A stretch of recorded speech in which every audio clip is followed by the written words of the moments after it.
Hey, welcome to the Christian Media Marketing Show. My name is John. Thanks for spending some time with me today, whether I am in your ears or you're watching the YouTube video. I'm thankful to spend some time with you today.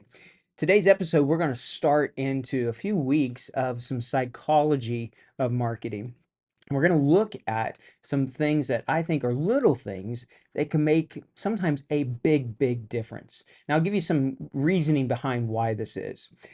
Before I got cancer, I used to do Ironman races. I actually got to do it with parts of my church planting team that I worked with in Taiwan. And so we would go out and do swims and rides and runs together. It was great. And after the cancer, after all the chemotherapy, it really did age me. In fact, I was looking at the starting picture here of just how much gray is in my beard now versus even in this opening trailer video. It's amazing what chemotherapy will do to your body and how it can impact you. But before that, I would do these triathlon races, and one of my favorite things to do was to do a relay. So one guy would do the swim, I would do the bike, and another one would do the run. Because biking was always my favorite of the three disciplines. I loved cycling, and I got really into watching professional cycling. And there are the rules that set, weights of bikes and gears and all sorts of stuff. But it's small little things that can make a huge difference as to who wins a race and who comes in second. That's why people cheat, use steroids, all sorts of stuff, at least in the past to do that was to get that edge. When everything else is equal, they would go to illegal means to try to get their edge. But there were teams, and there are teams that are looking at everything from diet to little things, what kind of air is put in the tire, just tons of stuff that can really impact performance. And when you add up a bunch of little gains, you can get a really big one from it. And so what I'd like to do is in this concept of just marketing itself, dive into some of these little details that really matter a lot. So the one I'd like to share with you about today is color itself. I don't know if you've ever walked into a room that maybe is painted pink or red, and you can just feel that the energy that comes from that. To me, it's a hard room to relax in. When we first moved to Taiwan, we were staying in a friend's house, and the room that they put us in was the room for their daughters, and it was pure pink, and I could hardly sleep. If the light was on, if the sun was coming through, it was bright. Or maybe you've heard of like green rooms and how much calming they can be. Or blue. Blue is another one of those colors that really can be calming.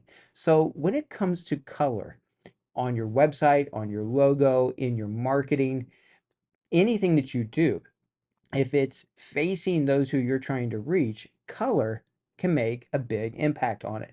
And really, color itself talks a lot about the subject. It can reinforce it, it can contradict it. There's a lot of things. So if you're looking here at the chart, and I'll describe it for those of you listening to the podcast, red brings excitement and energy, purple brings creativity, spirituality, orange is optimistic, green is reassurance and balance, blue being things like intelligence and serenity, yellow being confident, optimism. And it's these combinations of all of these colors together that can really begin to bring about information and emotion that it's possible that even in the marketing, the people seeing it don't realize it. Because the first thing with our marketing is we want people to stop. We want to be able to do something that makes them stop scrolling for a second. One of the things that we've done before the past, in fact, I found research a few years ago now that talked about a higher click-through rate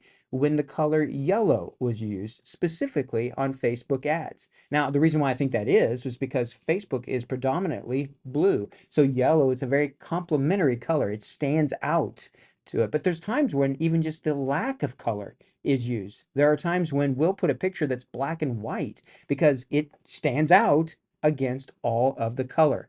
These little details matter both in color, but also with culture.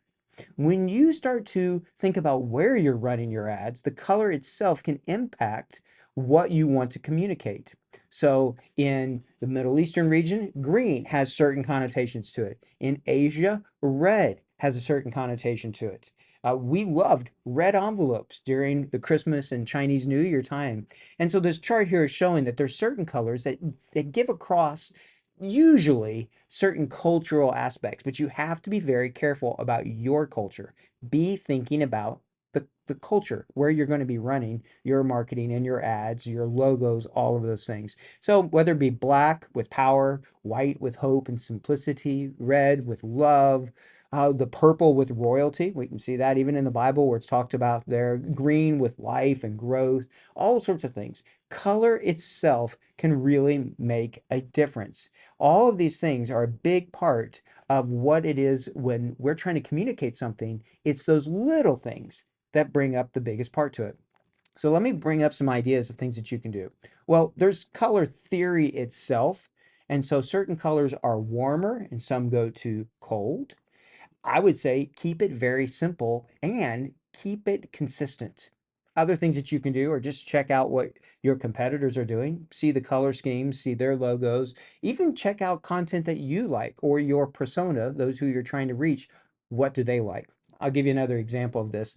We had a facility that we were using when I was a campus minister over at University of Central Missouri, and I went with my team and we went into a Starbucks and we just started looking at all of the colors and we liked the look, we liked the ambiance, the feel of the place, and so we took pictures, took those colors, and basically tried to match that even in the environment and the physical space that we were creating there at the campus house. So all of those things are really, really important. Look through all of what you're doing, explore. There's palette generators, there's things that can explain colors or give you complementary colors.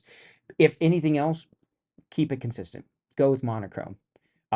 If you look, a lot of my stuff is just black. Why is that? Because I'm not great at color. In fact, I'm not good at fashion and picking out what things go with what. I'm not colorblind. I'm just not smart when it comes to that. And so I like to keep things consistent and simple. But for you, let your team, your message, your marketing be a reflection of who you are and of what it is that you're wanting to say. All of those things matter. And so pay attention to that little detail of the color. Do a color audit. Look through your material, your ads, and see if there might be ways where you can bring in color that reinforces what the ad itself is trying to say. All right, hope that is something that sparks some creativity in your mind, something to think through. We're going to continue to look through several of these things for the next several weeks. There's a lot out there that I really want to just address the psychology of marketing and the philosophy of it as well. And so hopefully it's a benefit to you. As always, tell others about it if you would. Like the show, follow the show, subscribe to it on YouTube, all of those things. You know it. If you ever go on YouTube, you hear the ask all the times. But we really do appreciate it. Thank you for spending some time with me today. I hope that it helps you make Jesus famous. And so until next time, take care and God bless.